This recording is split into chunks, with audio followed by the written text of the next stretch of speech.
ಆಮೇಲೆ ಕೆಳಗಿರೋ ಮರ ಕೊಂಬೆನ ಅದರ ಸೊಂಡಿಲಿನಿಂದ ಎತ್ಕೊಳತ್ತೆ. ಅದ್ರಲ್ಲಿ ತುಂಬಾ ಜಾಸ್ತಿ ಎಲೆಗಳಿತ್ತು. ಆಮೇಲೆ ಆನೆ ಆ ಮರ ಕೊಂಬೆನ ಸಿಂಹದ ಕಣ್ಣಿನ ಹತ್ರ ತಗೊಂಡೋಗಿ ಸ್ವಲ್ಪ ಕೆಳಗೆ ಇಳಿಸತ್ತೆ. ಅವಾಗ ಅದ್ರಿಂದ ಒಂದ್ ಡ್ರಾಪ್ ಹಾಲು ಸಿಂಹದ ಕಣ್ಣಲ್ಲಿ ಬೀಳುತ್ತೆ.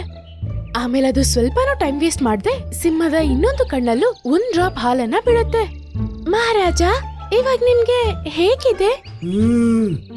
ತುಂಬಾ ಒಳ್ಳೆದಾಗಿದೆ, ತಂಪಾಗಿದೆ.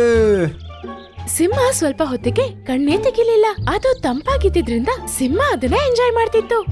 ಆಮೇಲೆ ಸಡನ್ ಆಗಿ ಅದರ ಕಣ್ಣು ಉರಿಯಕ್ ಶುರು ಆಯ್ತು. ಆಮೇಲೆ ಅದು ತುಂಬಾ ಜೋರಾಗಿ ಕಿರ್ಚಕ್ ಶುರು ಮಾಡತ್ತೆ. ಇದು ಏನು ತುಂಬಾ ಉರಿತಾ ಇದೆ. ಅಯ್ಯೋ, ನಂಗೇನು ಕಾಣ್ತಾ ಇಲ್ಲ.